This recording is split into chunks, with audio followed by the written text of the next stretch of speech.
Hey guys, Yonas here. Don't forget to click down below to like and subscribe for more card game content. Thank you guys for your continued support, and I hope you guys enjoyed today's video. Um, Going into this, I really want to see how these players kind of identify their role throughout this match and see if they end up doing anything different than I would have done. So, fingers crossed, it should be fun. I believe Braden has the choice of first or second. Um, we're gonna kind of see how these players end up choosing. Okay. Glad both these players are rocking the alt art leaders. Additionally, this is going to be a little bit slower compared to my normal videos. I end up doing a lot of videos on like 1.5 or 1.75 speed, where this one I'm probably going to go a little bit slower just because I think there's a lot of interesting decisions they can go over in the mirror, and then hopefully these games end up going a little bit longer. Um, there's so many things going on in the Doflamingo mirrors, like me yapping for half of a turn might end up being like 2 turns down the line because of me normally going at 2x speed. I saw a brief glimpse of Brayden's hand. I saw a Sengoku and a Perona and a Teach, which is obviously like a snap keep from my side going first. Um, Jasper's original hand was very bad, so oh, it looks like Jasper, or it looks like Brayden ended up choosing second. Okay. He has Sengoku and he has Perona, so if there's anyone with Sengoku first, only one valid target in there, which is a yikes, but thankfully Law is one of your best ones, so. And then trying to play Perona, usually trying to find an extra Jimbei, or two in this case.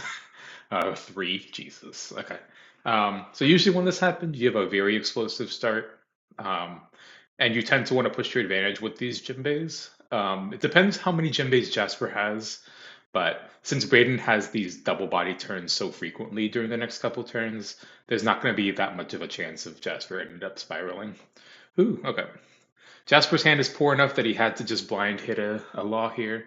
Um, Speaking of which, I think that was a really important turn to not use Gravity Blade.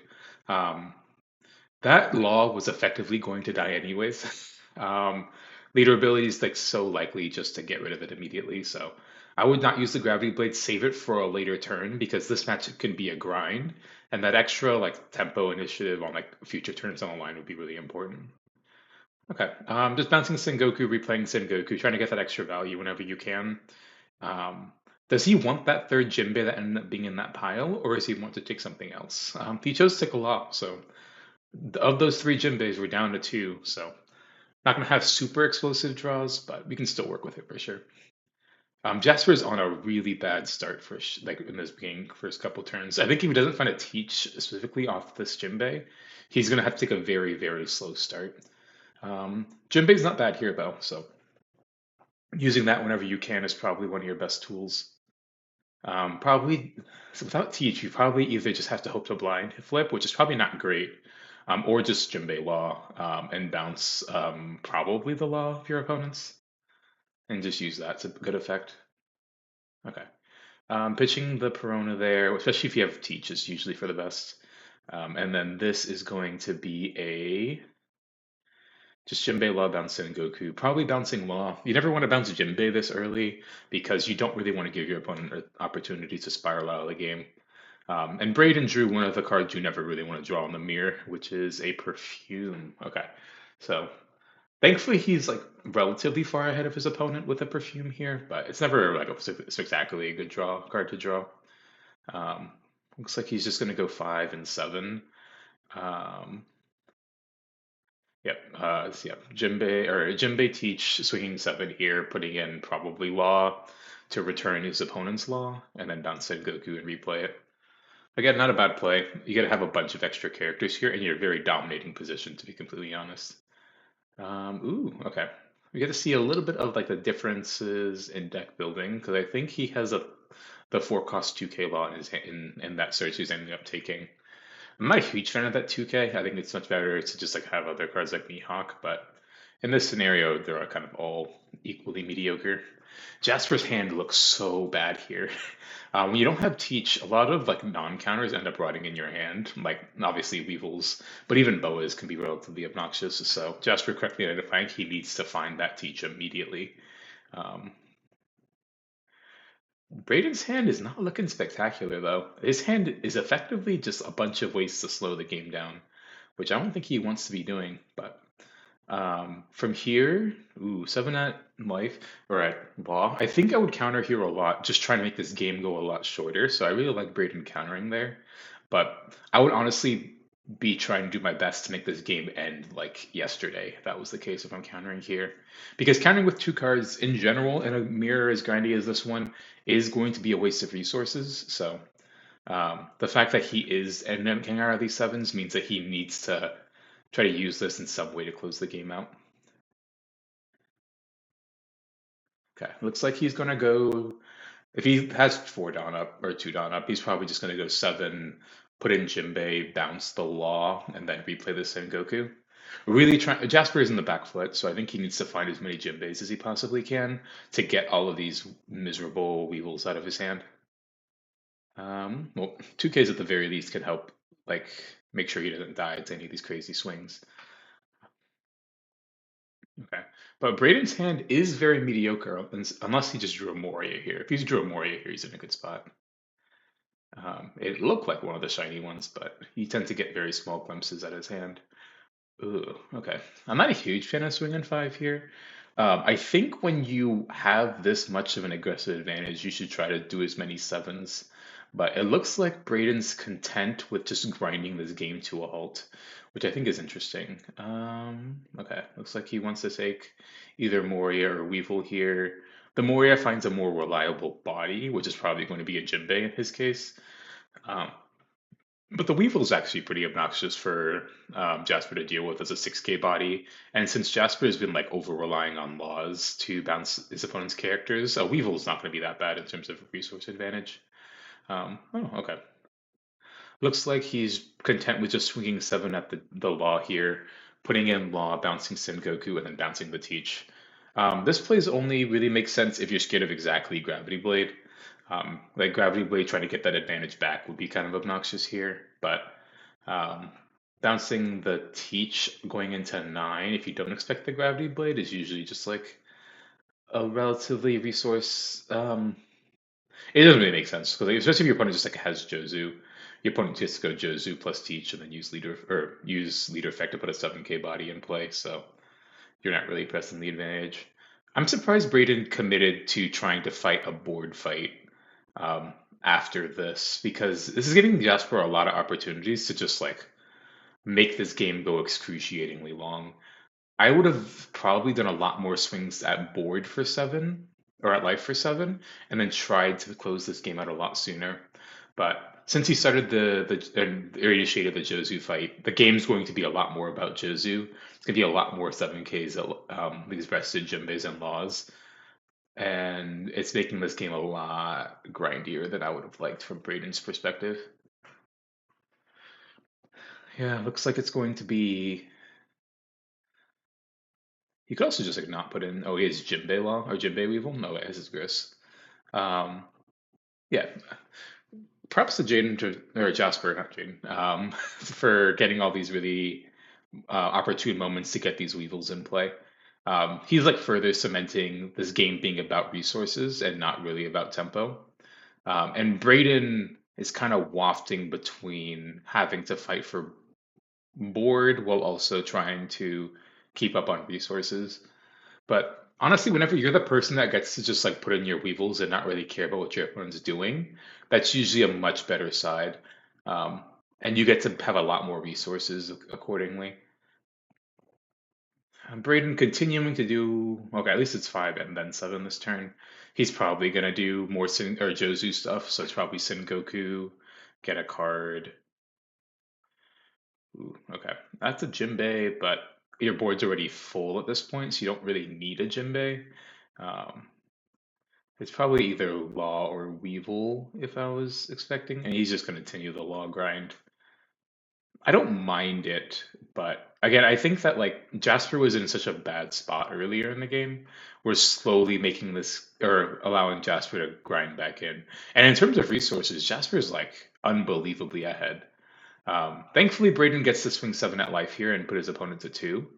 Um, but I think there were a couple turns where if we just like chose not to swing for five and then just like stunted our development a tad more, um, in exchange for doing a lot more 7K swings at life, Jasper would be in a lot fewer cards in hand and having a like much more miserable time being at two or even one this turn. So, that's a gross hand from Jasper's side.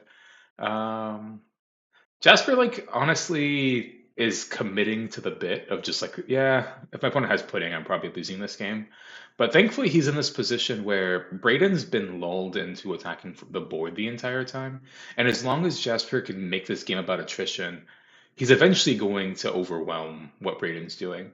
So, um, yep, getting back that law, or searching for a law so he can keep grinding this game out.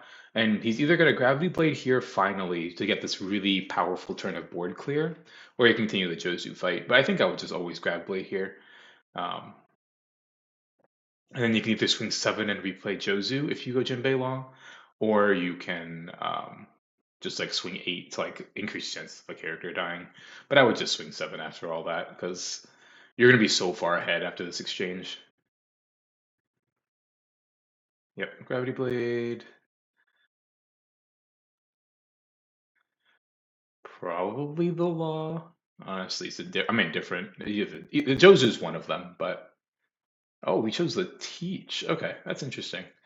From Jasper's side, I feel like the only way he can lose this game is if Brayden realizes he can no longer grind board and then just defends this and then does a bunch of swings at life.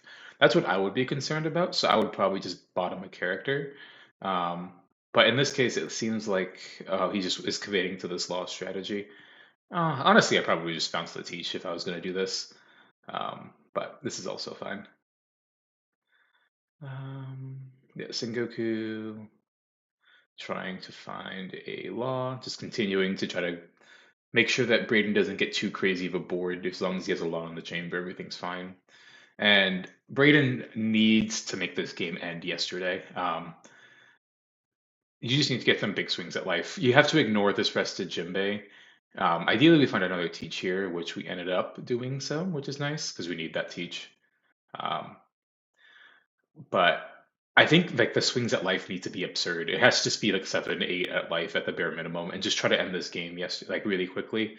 Our hand's a perfume. Like we don't really have much going on besides this Moria in our hand. I think we need to like try to apply pressure. I think this is probably one of the last moments we can. So. Um, Yeah, if you go Moria, bring back Jinbei, you can probably do some really gross stuff with building a board. But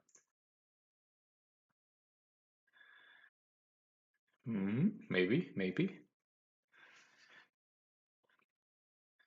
Ugh, okay. Well, he's making this game a lot more about the board. The problem is like, even at the bare minimum, you know your opponent has a Jozu in hand, and you countered with one of your Josus a while ago, and another one got gravity bladed. So that Josu is probably going to be uncontested, especially since we also have wasted one of our 2 gravity blades. We don't really have many ways to deal with that Josu, so I'm just not really happy about trying to make this a board fight in this scenario. Okay, looks like he's playing Teach. Looks like he's playing Law. Gonna swing, I imagine, another 7 at Jinbei. Yep. He's bouncing the Jinbei. Okay. Um,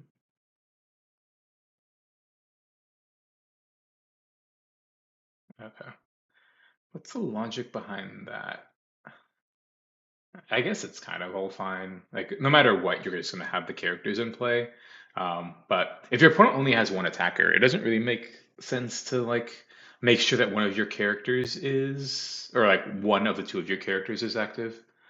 Um, because your opponent only going to attack until one of the characters. Why does it make sense to spend an extra Dawn turning one active? But in this case, it's Jinbei, so it's fine. Um, Jozu is the thing I was worried about when we made the game so much about board, and Jasper's definitely capitalizing. And Jasper has thankfully, he didn't have a lot of Jinbeis earlier, but he's been able to find these Jinbeis later in the game and using them on very opportune turns.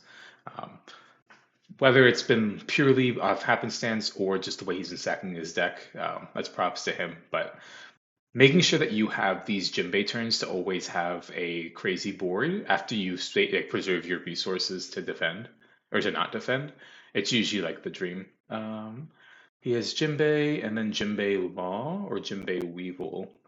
Honestly, I don't think I think you can afford to Jinbei Weevil if you want to, but Jinbei Law bounce Goku is also very fine. Yeah, Jinbei Law bounce the Jinbei. Um, okay, so this is a turn. Again, I think you really need to put your opponent to zero here. I think Brayden now has still one perfume, but not much else in terms of action. Um, Sengoku can definitely happen, but I don't think you can afford a Tech Jinbei at this point. Our second Gravity Blade is going to the bottom. That's our other way to deal with this Jozu, so that's not going to be particularly spectacular. Yep. With 9 down remaining, just like if you play Jinbei Law, bouncing some character, swinging 7 at life, really trying to either get 2 cards out of Jasper or put them in a slightly lower position, you probably will be in a lot better of a spot. Um, and I don't think it's bad to leave some characters active during the process, but we're not in a great spot. And like that really absurd board that we had during the development of this game, remember there were like 2 Jinbeis in the very beginning, has kind of like gone to the wayside. Um, that's how time sensitive those Jinbeis are. Sometimes they can run away with a game, but if you don't capitalize on using them, the game can feel like it's like almost irrelevant. Um, these players have been mechanically extremely sound, though. I'm always very impressed with the players and how well they're sequencing a lot of the stuff, making sure they have their characters active when they want them to be, doing stuff like that. Okay. Definitely doing Rested Laws, doing Seven at Jinbei. Um, and Jasper really understanding how much he could make this game about pure resources. Um, and he's definitely just like letting all these Jinbeis die to these swings because the more counter he can preserve in his hand, especially when he's been dodging Jinbei or putting this entire time, the better or the more resilient he'll be. The second he starts defending out of these 7K swings at board, um, he'll eventually start losing to Brayden just putting to the pedal to the metal and just doing a really big swing at life. Okay, Jasper finding a Jinbei. I think this is 4th Jinbei off this last Sengoku. Kind of debating whether he needs it in the first place, which I think is honestly quite valid. Um, I think you can get away with taking a Jinbei or a Law here, but in this case, he's taking the Jinbei. Yeah, basically, as long as you can just keep bouncing board, I think everything's fine. Um, I would imagine he's probably doing something along the lines of like Jinbei Law and then playing Teach and then either replaying Law or doing something else. But Braden chose to leave his entire board active almost intentionally to actually just go a little bit lower so he has more resources to make this more of a resource fight. Um, but this has given Jasper a huge sense of like extra like breath to just like take some time, not really worry about crazy attacks, and then eventually deal with all of Braden's board how he sees fit. Okay, looks like it's teach, activate teach. The real question is how many times can you play Sengoku in a turn? That's the real dream when you're playing this deck. Um,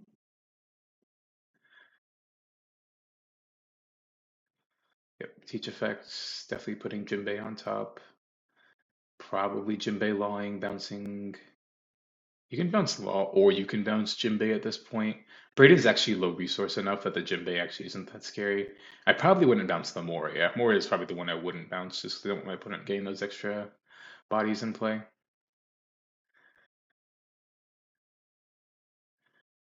Okay, 7 at life, definitely paying 1. Jinbei Law, bounce Sengoku. You could also rebounce Law and then bounce Sengoku on the second go around. Okay.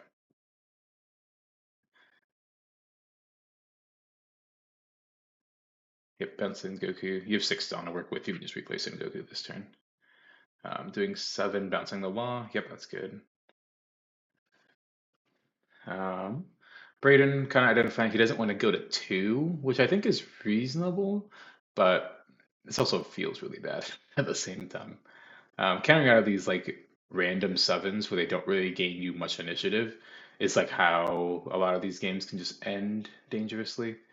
Okay, looks like he's just going to replay Law, probably bouncing Law so he has one in the chamber, bouncing either Jimbei or Moria. Again, I would probably bounce Jimbei here. Yeah, and Jasper agrees. Um, Braden just has honestly nothing going on, especially after countering out that swing. So um, you can just reliably bounce those Jimbeis and not really worry about it too much. Jasper kind of slowly dwindling that hand from that 12 card monstrosity a few turns ago. He's still at 9, which is definitely not the worst of pudding, but um, also isn't particularly spectacular. I think like if Braden had found a putting it all at this game, like he could always just go putting 8-8 or putting 8-9, just get your opponent super low. But unfortunately, he's still not been able to find it. Sengoku taking either a 2K Law here or another Jimbei. Since he already has the Jimbei in hand and nothing relevant to put in play with it, that makes sense to do that. Um, and at the very least, this turn, you gotta push a little. Obviously, we know that Jasper's hand is 3 Weevils, but even regardless, I think you just need to close this game out a lot sooner. Um, and honestly, if you spent your turn just like swinging really tall with Weevil at life, or not Weevil, with Moria at life, and then just put the Jinbei on top and did another big swing into Jinbei Law, you wouldn't be in any threat of dying. Your opponent would be a lot lower, and ideally, you'd actually put him in the perfume range. So, um, unfortunately, we're doing a lot more small swings here because it's going to be a Jinbei Law, bouncing Sengoku, bouncing Teach. Okay. Bouncing Teach at this point in the game is not really that exciting, to be honest. It helps Jasper rebuild board, but I don't know. With this resource deficit, it just doesn't feel like this game's about board from Braden's side. But he's choosing to make it about that, so. Looks like he needs to bounce. Oh, he wants to bounce Moria here.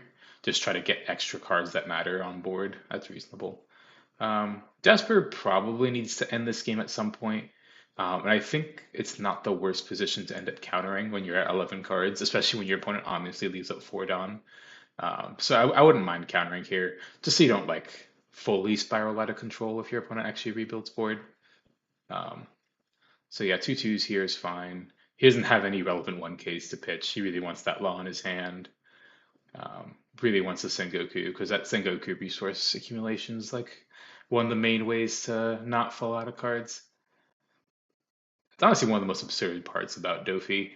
The fact that both these players have played probably over a dozen turns each, still have plenty of cards in hand, still have monstrous boards is kind of testament to how powerful these Sengoku loops are. Ugh, Braden's hand is probably one of the more miserable ones you can have. Double perfume draws are always a nightmare. You're effectively just down 2 resources on your opponent, and trying to use them in any way is probably the most difficult. Um, okay. What does Jasper have? It doesn't really matter, to be honest. Swinging 7 here is probably fine. You're probably going to replay a Law. Probably bouncing Sengoku for the umpteenth time. And then bouncing either a Law or Jinbei like before. And then using that Teach to either finally deploy a Weevil that we'd love to do, um, or redeploying some Laws. Jasper really using his board relatively powerfully when it does stick. Just like countering or swinging those 7s with Jinbeis and stuff like that is a lot more obnoxious than you might think. It's just like doing whenever you can is like a really important tool. Jasper doing Teach, putting him, is this Law? That's probably Law. Bouncing Law. When in doubt. And if Jasper wants to turn one of the Sengokus into a potential 2K or something, I think that's also reasonable.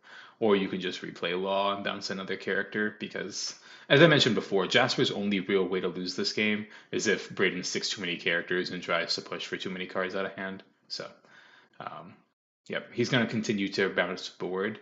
And it sounds like he's down to bounce Weevils or to bounce Morias at this point.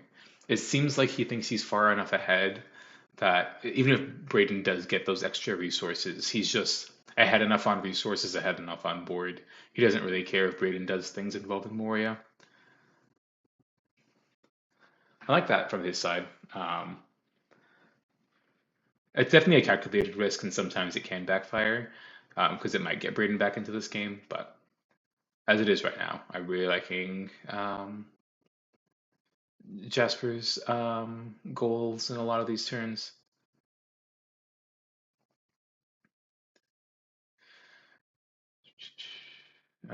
That is a very big whiff from Brayden's Sengoku this turn.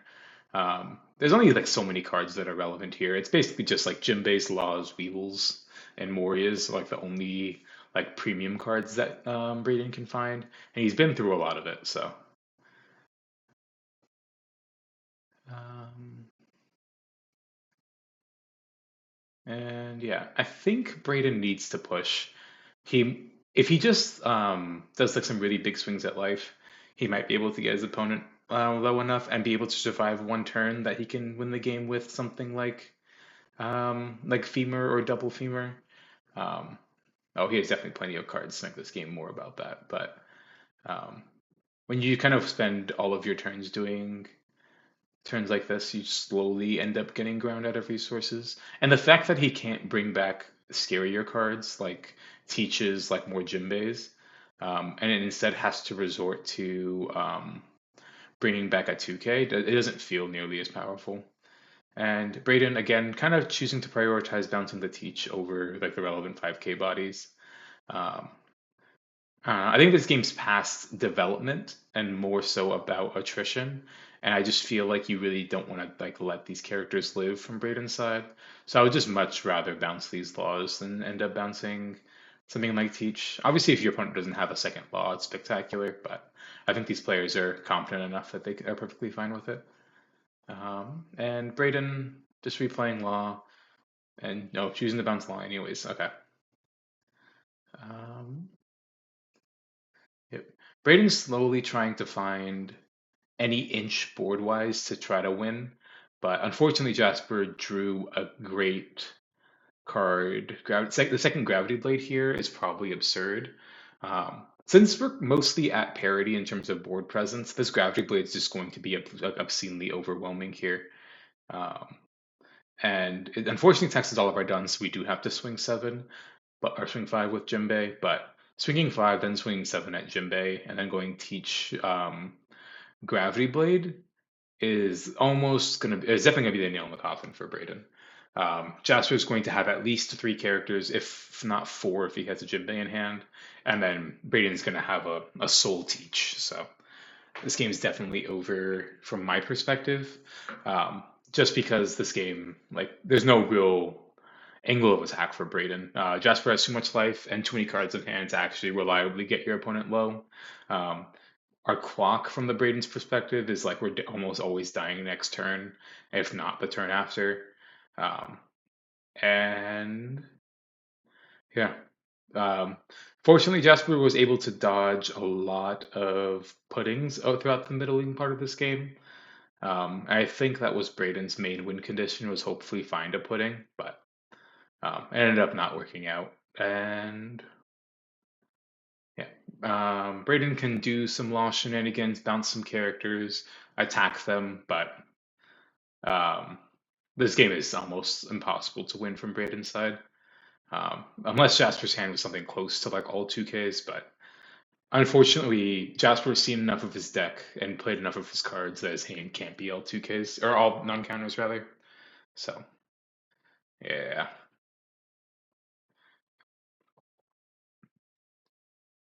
From my perspective, I might do something very desperate, like sweeping 7 with this Teach or something, and maybe try to get my opponent down to 2 life, um, or down to 1 life, or hopefully 0.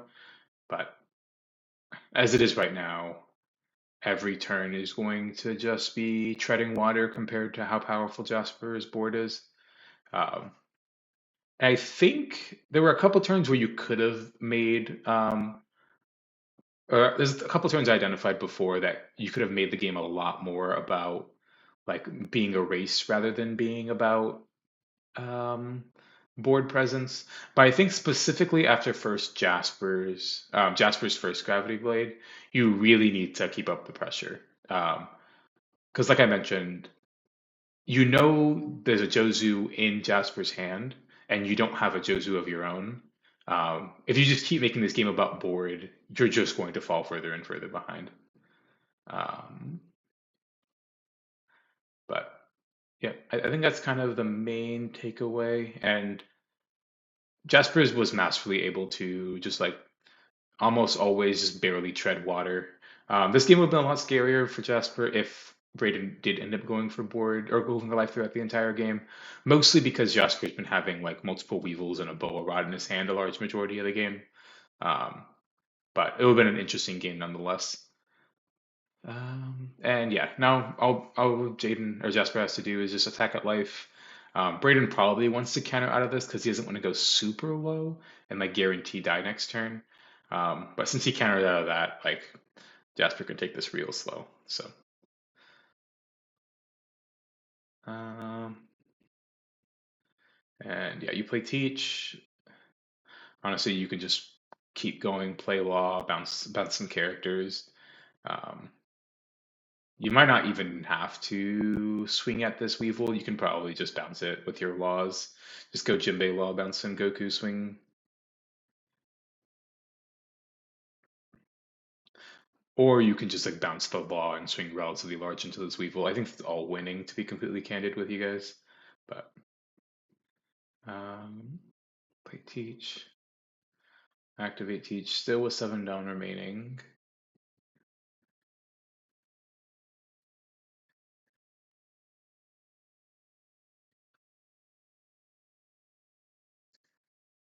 And we have an 8K swing. Yep. Looks like he wants to swing at the Weevil. Or is that life? Law, bounce and Goku. Okay. Okay. Looks like he's just swinging this at life. He has an extra Dawn after replacing Goku and play some characters, so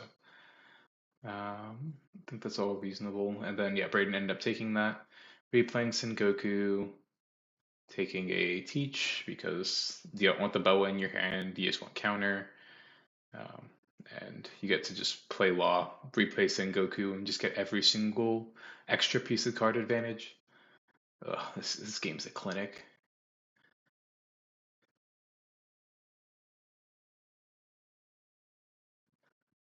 Um, yep, and Braden's original hand that was like chock filled of 2Ks has kind of become very similar to Jasper's in a way.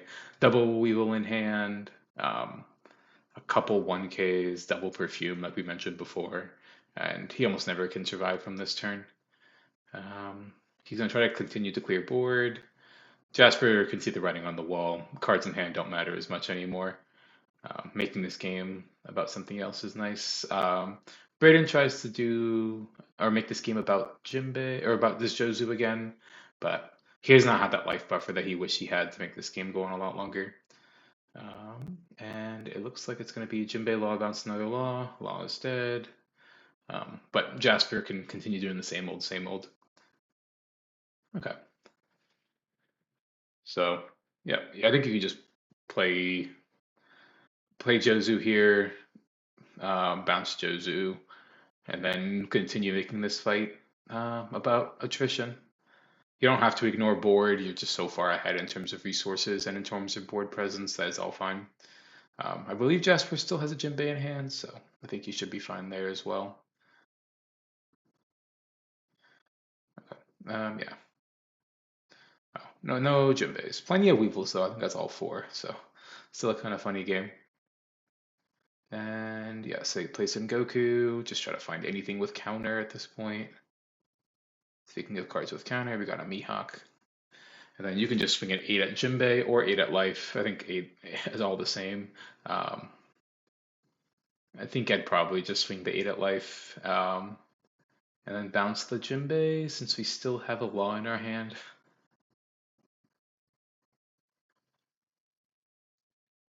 Uh, if you're feeling frisky, you can do a smaller swing.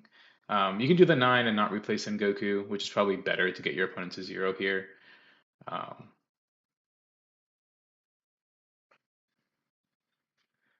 but and that pudding we wanted the entire game was at actually in the bottom of our life. So yep, Braden could end the game or do something else, but the honorable way out is just conceding when that stuff happens, which is perfectly fine. Okay.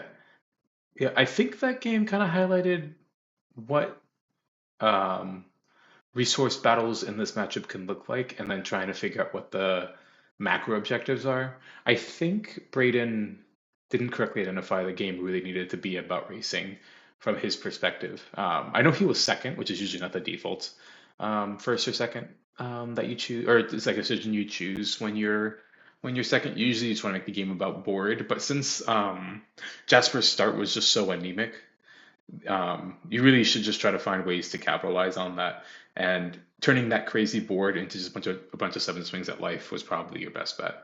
Um, I come from like Magic the Gathering and a lot of games that really emphasize how important it is to just be efficient with your Dawn. And One Piece, the Doflamingo are probably one of those because you're always trying to find extra ways to just play as many characters as possible, replace Goku every turn, and that's really, really important. But I think one of the most important parts about Dofi is trying to transition to turning your Dawn into like a lethal weapon to end the game sooner against your opponent because infinite card advantage can only go so long. And if both players are trying to do it, some player is going to be ahead in the exchange. And trying to correctly identify when you think you're going to lose that grind and then just making the game about something else is really important. So um, I think there were a lot of turns from Braden's side where he could have chose not to play one more character, just done a lot more sevens at life, or he could have just done um, a lot more just ignoring board completely, not like lawing back your opponent's law all the time, and just try to end the game a little bit sooner. I do think there were a lot of good moments that Braden found to bounce Teach, specifically on Nine Dawn, to like invalidate a Gravity Blade, which is really important because he had such a crazy board advantage. But when you have that board advantage, you really need to transition to making the game go a lot faster.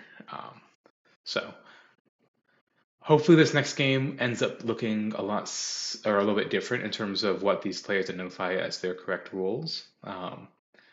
Jasper, since he won game one, doesn't get to choose this game, but Braden should get to choose. I would assume he'd want second.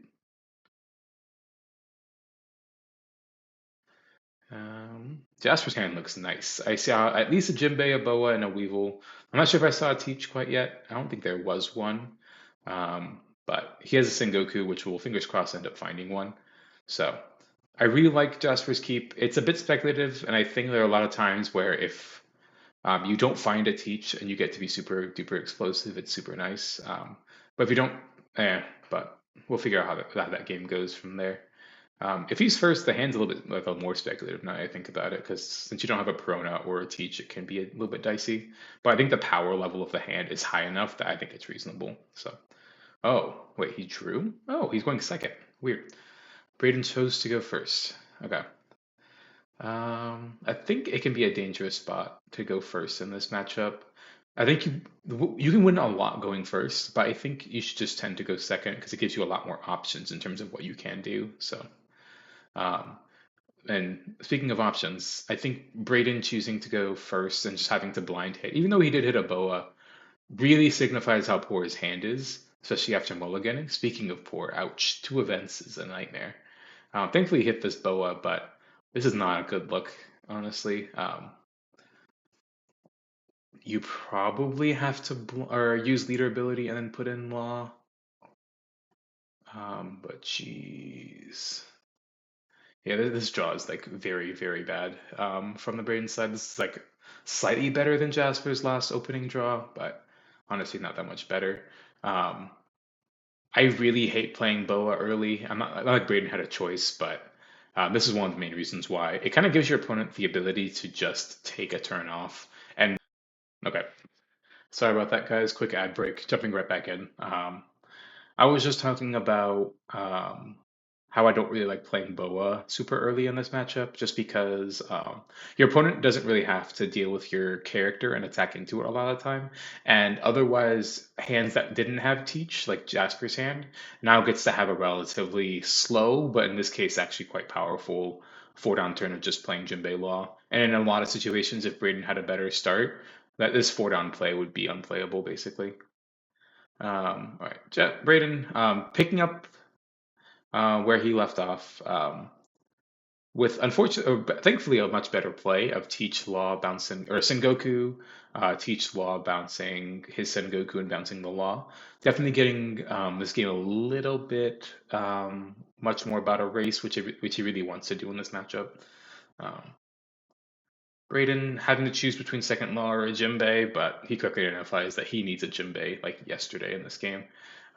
He stumbled a little bit early, but you can't give the person going second all the time in the world, I think. So thankfully he found a teach, and it doesn't look like Jasper has found one. Um, Braden can honestly let this go because I don't think he wants to defend a 5 and a 7, or can afford to. But now Jasper gets to do some really gross turns because he found another Jimbei off this Dofi.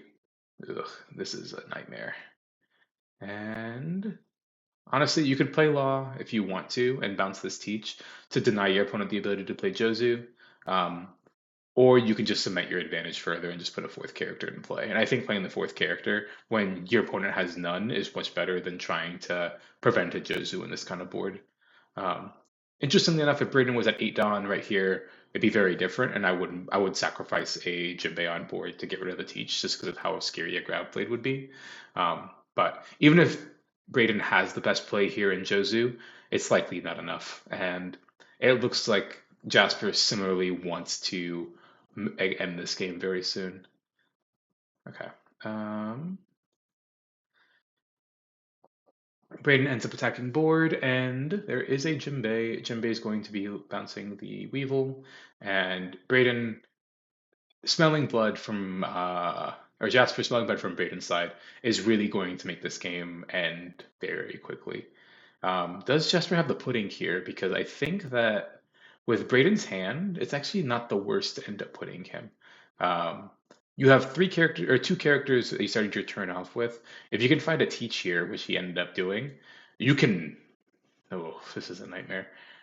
You get to go pudding here, put your opponent down to 5 cards, and then honestly just do 5/5/7 at life. And then even if Braden counters out of those swings and then takes the 7, he'll be at 2 life, 4, drawing up to 5 cards per turn. And I'm not sure if Braden can even like function from there. Obviously, if he has a gravity blade, that's like step one. But even if he doesn't, or if he does have that gravity blade, it's actually pretty easy for Jasper to end the game from there. Ooh, okay. It looks like Jasper did find the pudding, or did decide to play the pudding. Kind of weird sequencing to play the teach first, but that's honestly going to be extremely irrelevant.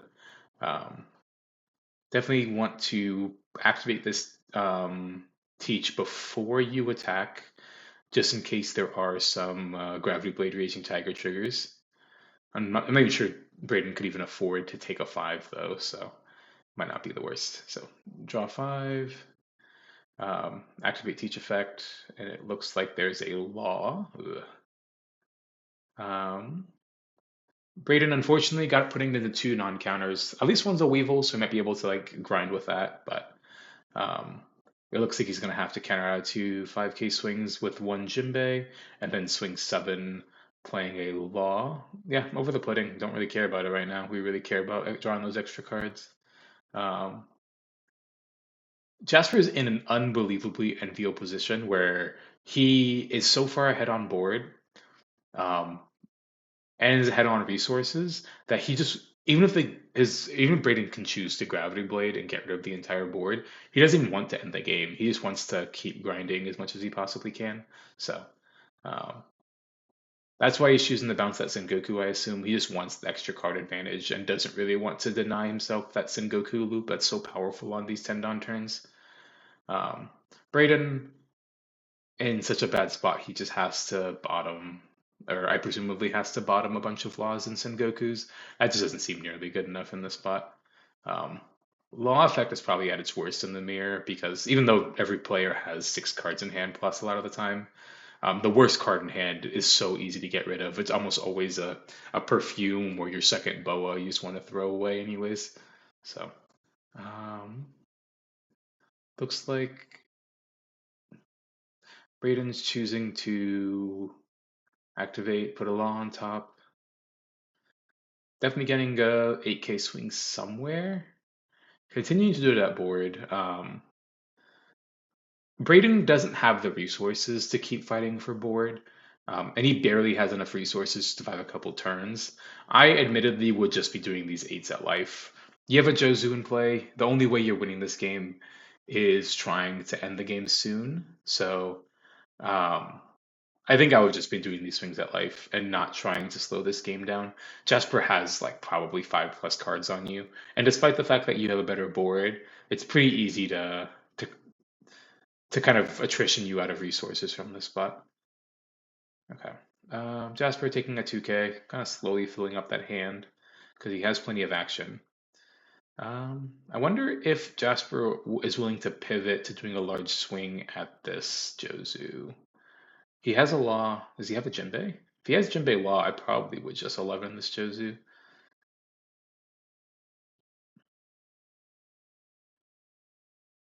Yeah. If you want to make this game about resources, this is a good opportunity too. There's not many opportunities you can get 3 cards out of your opponent's hand, and this is one of them where you get to go Jinbei Law, bounce your opponent's Boa, and then try to go 11 alongside Teach. Um, even if your opponent doesn't have the counter, obviously you're like unbelievably far ahead. But even if they do, it doesn't really matter.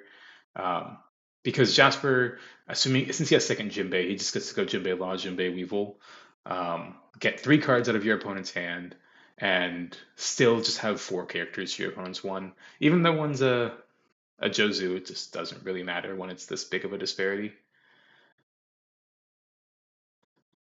If you really feel like it, you can make it a 12 if you want to put in Jinbei Boa, but I imagine Jasper wants more cards or different cards in his hand rather than trying to eke out a little bit of extra counter out of his opponent. Yep, Jinbei Weevil, let's go. Um, I usually identify who's very ahead in Doflamingo by who can afford to play a Weevil, which is kind of funny. Usually, when you have to just keep bouncing law, it's usually a sign of either you're super far ahead and you just don't really care, or more often, you're just super far behind and you just need to slow the game down in any which way. So, putting in Weevils, just drawing that extra card is like a huge sign of aggression. It's like very terrifying. And it like further cements Jasper's dominating position. Yeah, it doesn't really matter what Braden does here. Unless it was exactly Gravity Blade, all these turns are going to be relatively useless. Um, and yeah, Braden, despite the fact that he can out of that 11K swing to at least have some semblance of a board, it just doesn't really matter. Jasper can counter out of this, Jasper cannot.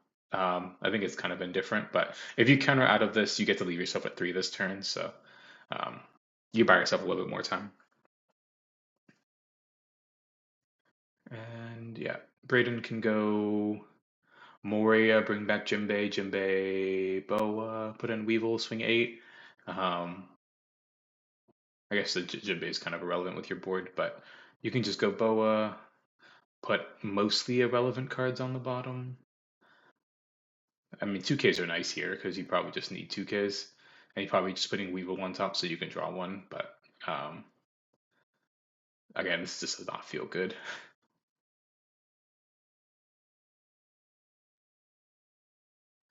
And okay, looks like he just wants to put in a Jinbei for free, which is valid. And putting in Jinbei Weevil.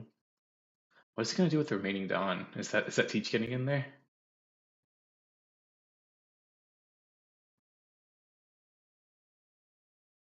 Nothing, probably. Are you just playing over his Teach, playing Moria, bring back a 2K? Okay. Yeah, I mean, this is a play, but I imagine Jasper's really accelerated pace of play is probably because he knows he's winning this game. Okay, back from the second ad break. Um, Jasper trying to find the best way to just apply enough pressure that the game's over.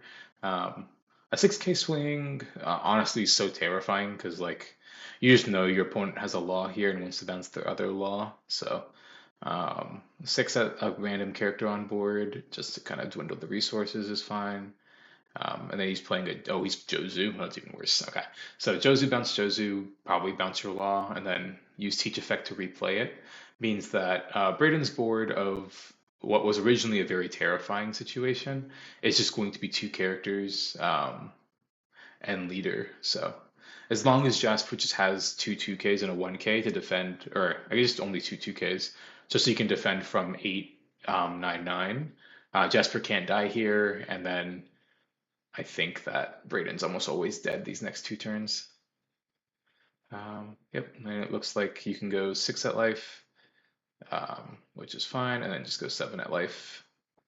I doubt he needs to play something like a Sengoku here, so again, like Jasper wouldn't really make that really fast accelerated decision without those two 2Ks in hand, so I doubt it's right for Braden to go for lethal, but at the same time, does he have any other options? Is it probably not? um, He's just playing Boa. In the face of your opponent having no law, again, it's just like mostly all moot.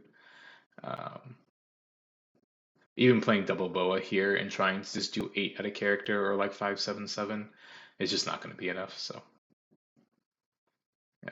Oh, and that's all non-counters. So even if you put in Weevil, he would just draw another brick. So, um, you can put it on bottom, you can put it on top. It's just like all losing. Jasper's at 3 life. I apologize. I thought Jasper was at 2. Now he's at 3. It's like Braden couldn't even go for lethal. So a lot of it's like mostly game over. Um, yep. And yeah, there's a 5 going. Jasper lets it. Opponent goes 7. Blind or hits the boa. War non-counters. Let's leave those on top. And then he has that 8 on his way, but he would just let that go. And if he wants to defend this 8, but even if he doesn't have to either. So um, just doing double loss shenanigans and attacking your opponent for something like 9, 10 or something is just likely going to be good. So um, and teach effect, put that law on top. Yeah, this game is just very over. And Jasper kind of just worrying about losing is going to do just small swings, and if his opponent ends up countering, he might just like go at board, replay some characters, just try not to die. But in the pace of 5 or 6 cards, Jasper just chooses to get that 12K swing in and move on with his life. Congrats to Jasper, and these players both played amazingly well. Again, both these players' mechanics were extremely sound. I liked a lot of the small micro decisions a lot of these players made. Um, I just think from Braden's side, I think especially game one, the game could have been a lot more about a race, and instead of like falling into Jasper's preferred strategy that game, which is making the game a lot more like about resources and attrition. So um, I do think that Braden could have potentially won that game if he made the game a little more of a race. And based on Jaden's hand near the end of the game of just like 3, 4 Jinbeis and a Boa, you might have been able to figure that out. But obviously, hindsight's 2020. You don't really know what to do in the moment half the time, and it's very risky to make those really highly aggressive plays in the mirror because sometimes they just fall apart. But I think that was a moment that Braden could have really fought and eventually won. Uh, I hope that was useful for you guys. I know that was a lot of me nitpicking both these phenomenal players doing super well in this Oceania tournament, but if I hope this insight on the Doflamingo helps a lot of people and getting better with it throughout OP09 and as well as OP10. I really appreciate you guys for listening to me yap for over an hour. Don't forget to like and subscribe down below just so I can have more reason to continue yapping with Yonas, and I'll hopefully see you guys next time. Bye.